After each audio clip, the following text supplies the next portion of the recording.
ஒரு ஐடியா சின்னதாக இருக்கலாம் இல்லை பெருசாக இருக்கும். ஆனால் அந்த ஐடியா கரெக்டானதை நம்ம செலக்ட் பண்ணி பண்ணோம் அப்படின்னா வாழ்க்கையில் கண்டிப்பாக சக்ஸஸ் ஆகும்னு சொல்லி நிறையா சக்ஸஸ் ஆனவங்க சொல்லி நம்ம கேள்விப்பட்டிருப்போம். கரெக்டாக அதே மாதிரி ஒரு சின்ன ஐடியா ஒன்றுமே இல்லாத ஜஸ்ட்டு ஃபோட்டோ ஷேரிங் அப்படிங்கிற ஒரு சின்ன ஐடியா 2023 மட்டுமே 4 லட்சம் கோடி சம்பாதிச்சிருக்காங்க அப்படிங்கிறது சொன்னால் அவங்களால நம்ப முடியுமா? அதுதான் உண்மை. 4 லட்சம் கோடி 2023 மட்டுமே சம்பாதிச்சிருக்காங்க. இந்த 4 லட்சம் கோடி அப்படிங்கிறது எவ்வளோ பார்த்தோம் அப்படின்னா, இப்போ இந்தியாவில் ஒரு சாதாரண ஒரு கல்யாணம் நடச்சுல்ல, ரொம்ப சிம்பிளாக உலகத்தில் இருக்க எல்லா பேருமே வந்து ரொம்ப எளிமையாக ஒரு கல்யாணம் நடச்சல. அவங்களோட சொத்து மதிப்பு, அதாவது வெளியே காமிச்சிருக்க சொத்து மதிப்பே 8 லட்சம் கோடி. அதில் பாதியை 1 இயரில் இந்த ஐடியா சம்பாதிச்சிருக்கு. அப்போ ஸ்டார்டிங்லேருந்து இப்போ வரைக்கும் எவ்வளோ சம்பாதிக்கிறதுக்கு அவங்க என்னென்னலாம் பண்ணியிருக்காங்க, அண்ட் அந்த வருமானம் எங்கே இருந்துனா வருது அப்படிங்கிறத வந்து தெளிவாக இந்த வீடியோவில் ஃபுல்லாக பார்க்கலாம். அது 2010 சாதாரண ஒரு ஃபோட்டோ ஷேரிங் அப்படின்னு எடுத்த ஒரு சின்ன ஐடியா, அதுக்காக டெவலப் பண்ண ஒரு அப்ளிகேஷன், அது இன்னைக்கு 2023 மட்டுமே 4 லட்சம் கோடி. அப்போது ஸ்டார்டிங்லேருந்து இப்போ வரைக்கும் எவ்வளோ இருக்குதுன்னு நம்ம வீடியோவில் ஃபுல்லாக பார்க்கலாம். அண்ட் இந்த வீடியோ வந்து நீங்கள் 2 விதமாக பார்க்கலாம். ஒன்று, ஒரு ஐடியாவை நம்ம எப்படி செலக்ட் பண்ணுறோம், அது எந்த மாதிரி பிரச்சனையை சார்ட் அவுட் பண்ணால் நம்மளுக்கு எந்த மாதிரினா இன்கம் வரும் அப்படின்னு பார்க்கலாம். இன்னொன்று, இப்போ நான் எல்லாம் யூஸ் பண்ணுற இன்ஸ்டாகிராம், அந்த அப்ளிகேஷனை ஒரு வருஷத்தில் போன 2023 மட்டுமே 4 லட்சம் கோடி சம்பாதிச்சிருக்காங்க. உங்களுக்கு எனக்கு எல்லாத்துக்குமே இருந்த பொதுவான சந்தேகம் தான், அதாவது நம்ம எல்லாம் யூஸ் பண்ணுற சோஷியல் மீடியா, அதிலிருந்து எப்படியெல்லாம் நம்ம வருமானம் பார்க்கலாம் அப்படிங்கிற மாதிரி நிறைய வீடியோ பார்த்துருப்போம். அண்ட் இதுக்கான எங்கே இருந்தால் வருமானம் வருது அப்படிங்கிற எல்லாத்துக்குமே பொதுவாக இருக்க ஒரு சந்தேகம் தான். அந்த சந்தேகத்துக்கான ஒரு தெளிவான ஆன்சராக இந்த வீடியோ நீங்கள் பார்க்கலாம். சரி வாங்க, நம்ம இந்த இன்ஸ்டாகிராம் எப்படி உருவாச்சு, நம்மளெல்லாம் யூஸ் பண்ணுற இதை வச்சு எப்படியெல்லாம் அவங்க வருமானம் பார்க்குறாங்களோ தெளிவாக பார்க்கலாம். அதாவது இந்த அப்ளிகேஷனை யார் டெவலப் பண்ணாங்கன்னு பார்த்தோம் அப்படின்னா, கோடிங்கை பற்றி ஒன்றுமே தெரியாத 27 வயசு பையன், ஒரு படித்ததும் மேனேஜ்மெண்ட் ரிலேட்டடான படிப்பு பண்ணதும் கூகுளில் மார்க்கெட்டிங் ரிலேட்டடான ஜாபில் ஒர்க் பண்ணிவிட்டு அந்த டயத்துல அவங்களுக்கு தெரிஞ்சிருக்கு நம்ம இது வந்து தப்பான இடத்துல வேலை செய்யணும்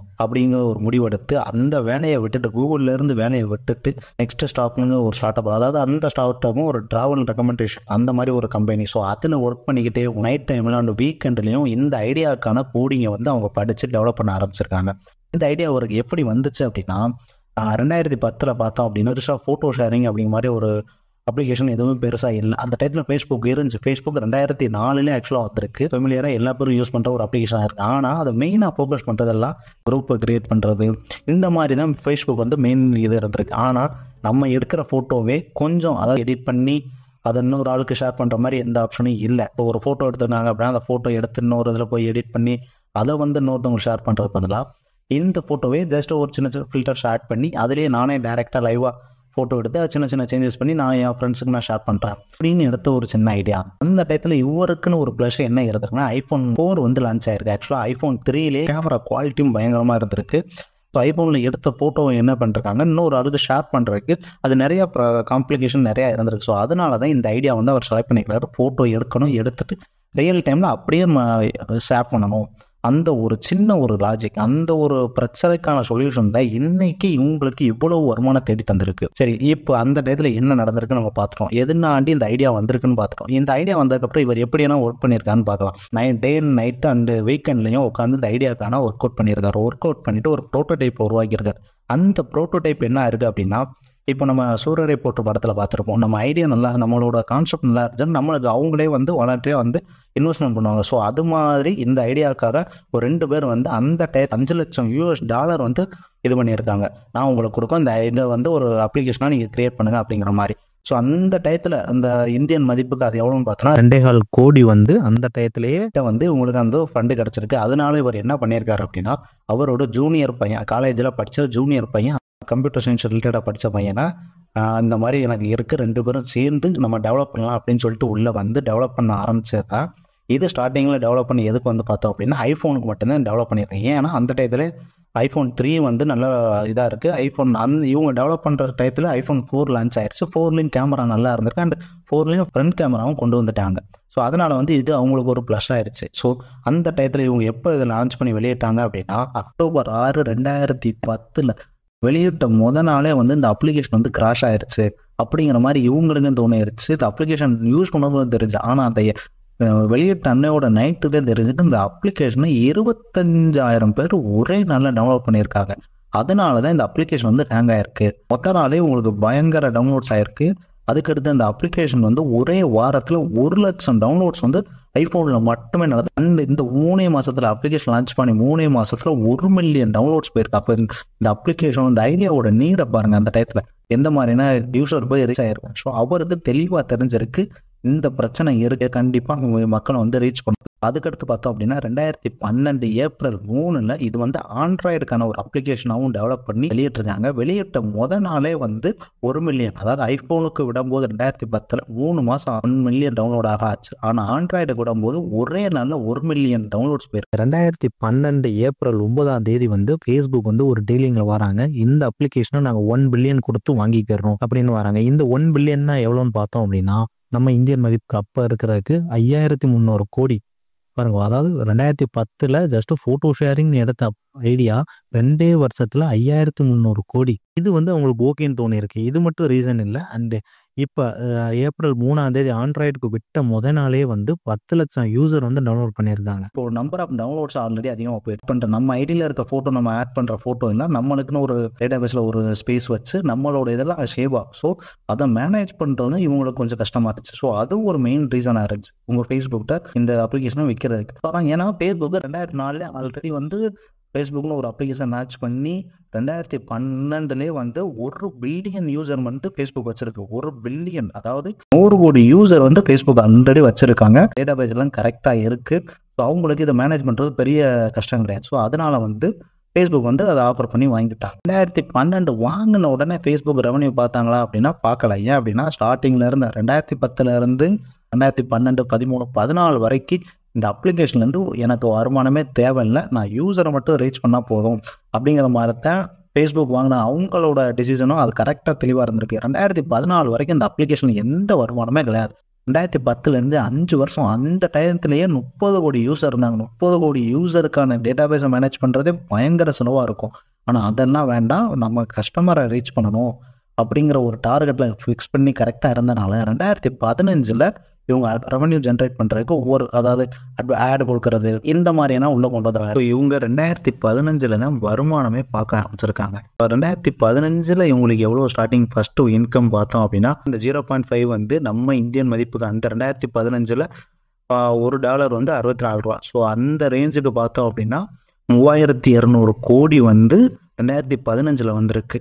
2015 இருந்து 2016 பார்த்தீங்கன்னா அப்படியே அது ஒரு கிட்டத்தட்ட ஒரு 3-4 மடங்கு, கிட்டத்தட்ட 12,000 கோடி. அதாவது இது எல்லாமே வந்து அவங்க கொடுத்த பில்லியன் மதிப்பு வந்து அந்த டைமில், அதாவது 2015 நம்ம கரன்சி எவ்வளோ இருந்துச்சு, 2016 நம்ம கரன்சி எவ்வளோ இருந்துச்சு. ஸோ அந்த எக்ஸாக்டாக அந்த அமௌண்ட்டில் நான் சொல்கிறேன்.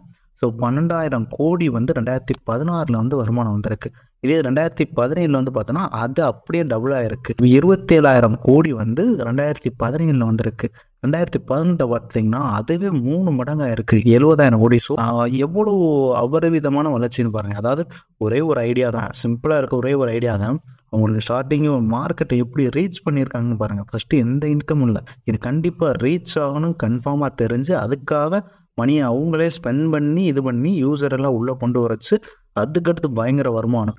இது அப்படியே கண்டினியூ ஆச்சுன்னா பார்த்தீங்கன்னா இல்லை, 2018 வரைக்குமே 2 மடங்கு 3 மடங்குன்னு வந்த வருமானம் 2019 1,14,000 கோடி ஆகுது. அதாவது அப்படியே டபுள் ஆகிறதுக்கு பதிலாக ஒரு 60-70% இதுவே அவங்களுக்கு கம்மின்னு நினச்சி அந்த 2019, 20, 21 பீரியட் டைமிங்கில் வந்து பார்த்தோம் அப்படின்னா இன்ஸ்டாகிராம் மேஜர் அப்டேட்ஸ் எல்லாம் கொடுத்துருக்காங்க. ஒரு பிஸ்னஸ் லாஜிக்கை பாருங்கள். ஃபஸ்ட்டு வந்து யூசர் எல்லாம் உள்ளே கொண்டு வர வச்சுட்டு வருமானம் நல்லா பார்த்துட்டு வருமானம் கொஞ்சம் குறையும் போது திருப்பி யூசருக்கான அப்டேட்ஸ் நம்ம நிறையா கொடுக்கணும், இன்னும் நிறையா உள்ளே கொண்டு வர வைக்கணும் அப்படிங்கிறதுக்காக அதுக்கடுத்து 2019, 20, 21 எல்லாமே அந்த டயத்துலேயே வந்து நம்ம ஒரு ஸ்டோரி போடுறதா இருக்கும், இல்லை க்ளோஸ் ஃப்ரெண்ட்ஸ் ஆட் பண்ணுறதா இருக்கும், இல்லை அந்த டயத்தில் டிக்டாக் கொஞ்சம் ஏதோ டிக்டாக் மாதிரி இதில் ரீல்ஸ் க்ரியேட் பண்ணுறதா இருக்கட்டும், அந்த ஷார்ட்ஸ் வீடியோ நம்ம போடுறது க்ரியேட் பண்ணுறது, இந்த மாதிரி வந்து எல்லா மேஜரான அப்டேட்ஸ் எல்லாம் 2019, 20, 21 நடந்துருச்சு. ஏன் அப்படின்னா அந்த டயத்தில் உங்களுக்கு வருமானம் கம்மியாக இருக்குது. ஸோ வருமானத்தை போட்டோம்னா இன்னும் நிறைய யூசரை உள்ளே கொண்டு வரணும் அப்படிங்கிற ரீசனுக்காக இதெல்லாம் பண்ணுறாங்க. அப்போது 2021 இது வருமானம் எவ்வளோ இருக்குன்னா 2,30,000 கோடி. இதே 2023 வந்து 4 லட்சம் கோடி. பாருங்கள், அந்த டயத்தில் இருந்து ஒரு சின்ன பிரச்சனை என்னென்னா ஃபோட்டோ எடுத்து எடிட் பண்ணி தான் ஷேர் பண்ணுறோம், இன்னொருத்தவங்களும் ஷேர் பண்ணுற மாதிரி இருந்துச்சு. அதுவும் ஐஃபோன் டு ஆண்ட்ராய்டு ஷேர் பண்ணோன்னா பெரிய தலைவலி அந்த டயத்தில். இப்போ வந்து நிறைய அப்ளிகேஷன்லாம் இருக்குது. ஆனால் அந்த டயத்தில் ஐஃபோன் டு ஆண்ட்ராய்ட் ஷேர் பண்ணணும், இல்லை ஐஃபோன் டு ஏதாச்சும் ஒரு கம்ப்யூட்டருக்கு ஷேர் பண்ணணும், எடுக்கணும் அப்படின்னா அது பயங்கர இதாக இருந்துச்சு. அந்த ஒரு ஐடியாவை வச்சு கிரியேட் பண்ண ஒரு அப்ளிகேஷன் 2023 மட்டுமே 4 லட்சம் கோடி. அப்போ ஒவ்வொரு வருஷமும் இப்போ 2015 இப்போ வரைக்கும் ஓவரால் எவ்வளோ வருமானம் பார்த்துருக்காங்கன்னா 13 லட்சம் கோடி. நம்ம இந்தியாவிலே நான் தான் சொன்னேன்ல, ரொம்ப ஏழையாக ஒரு ஆள் இருக்காங்க, அவங்களுக்கு கல்யாணமே ரொம்ப சிம்பிளாக நடந்துச்சுன்னு. அவங்களோட சொத்து மதிப்போட அதிகம். இந்த அப்ளிகேஷன் இந்தியாவில் டாப் மோஸ்ட் பணக்காரராக ஒருத்தர் இருக்காருன்னா அவரோட மணியை விட அதிகமாக இந்த அப்ளிகேஷன் சம்பாரிச்சிருக்கு. டேட்டா பேஸ் ரிலேட்டடாக இதுக்கான செலவு இருக்குது. அந்த டேட்டா பேஸ்னால் என்ன, அதுக்கு அவங்க எவ்வளோ ஸ்பெண்ட் பண்ணியிருக்காங்க அப்படிங்கிறத நம்ம அடுத்த ஃபுல்லாக பார்க்கலாம். ஓகே, இப்போ வரைக்கும் உங்க கிட்டத்தட்ட 13 லட்சம் கோடி இதுல இருந்து சம்பாரிச்சிருக்காங்க பார்த்துட்டோம். அந்த 13 லட்சம் கோடி சம்பாதிக்கிறதுக்கு உங்க என்னென்ன செலவு பண்ணியிருக்காங்கன்னு பார்க்கணுங்களா? ஃபர்ஸ்ட் அது வருமானம் எதுல இருந்து வர்றதுக்கு பதிலாக அதுக்கு என்னென்ன செலவு பண்ணியிருக்காங்க, எவ்வளவு செலவா இருக்கு அப்படிங்கிறத பார்க்கணுங்களா? இப்போ இதுக்கு மேஜரா அதிகமா எதுல செலவாகுதுன்னு பார்த்தோம் அப்படின்னா டேட்டாபேஸ் மேனேஜ் பண்றது அதிக செலவாகும். ஏன் அப்படின்னா அதாவது 250 கோடி அக்கௌண்ட்ஸ் இருக்கு. 1.3 பில்லியன் போட்டோஸ், அதாவது வீடியோ எதுவும் சேர்க்காம போட்டோஸ் மட்டுமே அப்லோட் ஆகுது. கிட்டத்தட்ட இது வீடியோஸ் எல்லாம் சேர்த்து கிட்டத்தட்ட 10 லட்சம் ஜிபி. நம்ம ஜிபியில சொல்லணும் அப்படின்னா 10 லட்சம் ஜிபி டெய்லி இன்ஸ்டாகிராம் அந்த டேட்டா பேஸ்ல போய் அப்லோட் ஆகுது. நம்ம போட்டோ வீடியோ நம்ம போடுற எல்லாமே அங்க போய் அப்லோட் ஆகுது. இதையெல்லாம் மேனேஜ் பண்ணணும் அண்ட் இதுக்கான பெர்ஃபார்மன்ஸ் எங்கேயும் அஃபெக்ட் ஆகாத மாதிரி பார்க்கணும். இது மாதிரி டேட்டா பேஸுங்கிறது பெரிய ஒரு டாபிக். அதாவது அது ஃபுல்லா நம்ம போக வேண்டாம். ஸோ ஓவராலா இதையெல்லாம் மேனேஜ் பண்றதுக்கு இவங்களுக்கு பண்ற செலவு 4.5 to 5 லட்சம் கோடி. இந்த டேட்டா பேஸ் இன்ஸ்டாலேஷன் மட்டும் இன்ஸ்டாகிராம் மட்டுமே இல்ல, அவங்க மேனேஜ் பண்ற எல்லா அப்ளிகேஷனுக்குமே சேர்த்து வேர்ல்டுல உள்ள கிட்டத்தட்ட 26 டேட்டா சென்டர் வச்சிருக்காங்க. இந்த 26 டேட்டா சென்டர் எங்கெங்க இருக்கு அப்படின்னா நம்ம ஏசியால, யூரோப்ல, அந்த யூஎஸ்ல, இந்த 3 இதுல மட்டும்தான் வச்சு மேனேஜ் பண்றாங்க. மேஜரா டேட்டா பேஸ்னா என்ன, நம்ம போடுற போட்டோ எல்லாம் அங்க போய் சேவ் ஆகும். அதாவது எக்ஸ்பென்ஸ் கேட்டகரியில என்னென்ன இருக்குன்னா data centre, database management, ரெண்டாவது டெவலப்பர் காஸ்ட், இது டேட்டா பேஸ் மெயின்டெனன்ஸ் காஸ்ட், மூணாவது மார்க்கெட்டிங். ஓகே, இப்போ இவங்களுக்கு எக்ஸ்பென்ஸ் எதுல இருந்து தெரிஞ்சு, இவங்களுக்கு அடுத்து இன்கம் எதுல இருந்து வரும்னு பார்த்தோம் அப்படின்னா அதிகபட்சம் அதாவது 90% ஆட்ல இருந்து வருது. அதாவது ஏதாச்சும் போஸ்ட் பண்றது, எனக்கு இந்த இதை ப்ரொமோட் பண்ணுங்க, அந்த அமௌண்ட் நான் பே பண்றேன், அந்த மாதிரி ஆட்ல இருந்தே உங்களுக்கு அதிகபட்ச வருமானம் வருது. இந்த ஆடுனா என்ன அப்படின்னா இப்போ நம்ம போஸ்ட் பார்த்துக்கிட்டே இருக்கும் போதே நம்ம ஆக்சுவலா அந்த பேஜை ஃபாலோ பண்ணியிருக்க மாட்டோம், ஆனா அது ரிலேட்டடான கண்டென்ட் நம்மளுக்கு காமிக்கும். இந்த மாதிரி இந்த திங்ஸ் இருக்கு, இந்த ரேட்டு அப்படின்னு சொல்லி. ஸோ இந்த மாதிரி ஆடனா வருதுல, அவங்க எனக்கு இந்த ஆடை போடுங்க அப்படின்னு சொல்லி போடுறதுக்கு ஒரு காஸ்ட். அதாவது மேஜர் அந்த ஆடை போஸ்ட் பண்றவங்க மட்டும் அவங்களோட மேஜரா எந்த மாதிரி ஃபேக்டர்லாம் அவங்க காசு வாங்குறாங்க அப்படின்னா காஸ்ட் பர் வியூ. ஒவ்வொரு போஸ்ட்டும் எவ்வளவு வியூஸ் போயிருக்கோ அதுக்கு தகுந்த காஸ்ட். அதாவது அது நம்ம இந்தியா மதிப்பை பொறுத்த வரைக்கும் 3 பைசால இருந்து 2 ரூபாய் வரைக்கும் இப்போ சார்ஜஸ் பண்றாங்க. அதே காஸ்ட் பர் இன்ஸ்டாலேஷன் என்னன்னா இப்போ ஏதாச்சும் ஒரு அட்வர்டைஸ்மெண்ட் கொடுப்பாங்க, அதோட ஒரு இன்ஸ்டாலேஷன், ஒரு அப்ளிகேஷன் இன்ஸ்டாலேஷன் எங்க இருக்கும், அதை நம்ம இன்ஸ்டால் பண்ணோம் அப்படின்னா அதுக்கு ஒரு காஸ்ட்.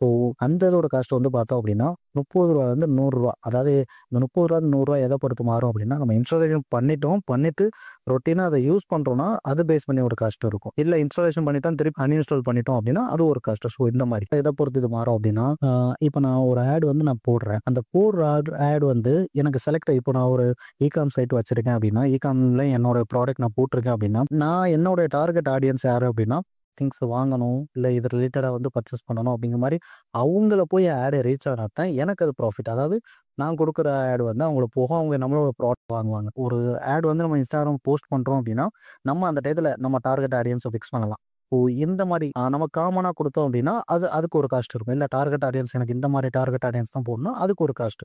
ஸோ இந்த மாதிரி நம்ம ஆடு போடுறதுலேயே இன்ஸ்டாகிராம் எவ்வளோனா காஸ்ட் மாடிஃபை பண்ணிக்கிட்டே இருக்காங்க. இது எதை பொறுத்து மாறும் அப்படின்னா நம்ம கொடுக்குற டார்கெட் ஆடியன்ஸை பொறுத்து, எந்த ரீஜனை பொறுத்து, என்ன மாதிரி ஆட்ஸ் நம்ம போடுறோம் இதை பொறுத்து. ஆனால் பேசிக்காக பார்த்தோம் அப்படின்னா இன்ஸ்டாகிராமுக்கு மேஜர் வருமானம் ஆட்ல இருந்தா வருது. கிட்டத்தட்ட 90% அட்வர்டைஸ்மெண்ட்ல இருந்தா வருது.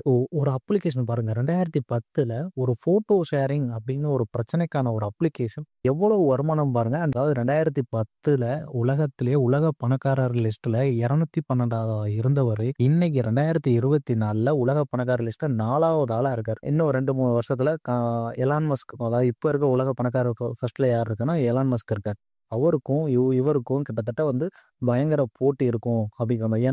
எலான் மஸ்கோட டார்கெட் பார்த்தோம் அப்படின்னா எல்லாமே சயின்ஸ் ஸ்டேஜ். அவர் அந்த இப்போ ஸ்பேஸ் எக்ஸா இருக்கட்டும், இல்ல ஸ்டார்லிங்கா இருக்கட்டும், இந்த மாதிரி இப்போ ஸ்டார்லிங்க்னு எடுத்தோம் அப்படின்னா ஒரு கப்பலில் வேலை செய்கிறவங்களுக்கு அது எவ்வளோ பெரிய அட்வான்டேஜ், எவ்வளோ பெரிய இதுன்னு சொல்லி அவங்ககிட்ட கேட்டாலும் அது தெரியும். ஸோ இந்த மாதிரி ஒரு டெக்னாலஜி ரிலேட்டடாக இருக்கிற வரைக்கும் பொழுதுபோக்குறதுக்கு இப்போ நம்ம இன்ஸ்டாகிராமே பார்த்தோம் அப்படின்னா ஒரு 4-5 மணி நேரம் இப்போ நம்ம கண்டினியூஸாக யூஸ் பண்ணுறோம் அப்படின்னா ஒரு 4-5 மணி நேரம் கழிச்சு யூஸ் பண்ணதுக்கப்புறம் ஹாப்பியாக ஃபீல் பண்ணுவோமா? இல்லை, பண்ணுறதே வேண்டான்னு இருக்காங்க. யூஸ் பண்ணவங்களும் கண்டினியூஸாக அடுத்து இதை யூஸ் பண்ணவே கூடாதுன்னு நினச்சி திரும்ப இதை யூஸ் பண்ண தான் செய்கிறாங்க.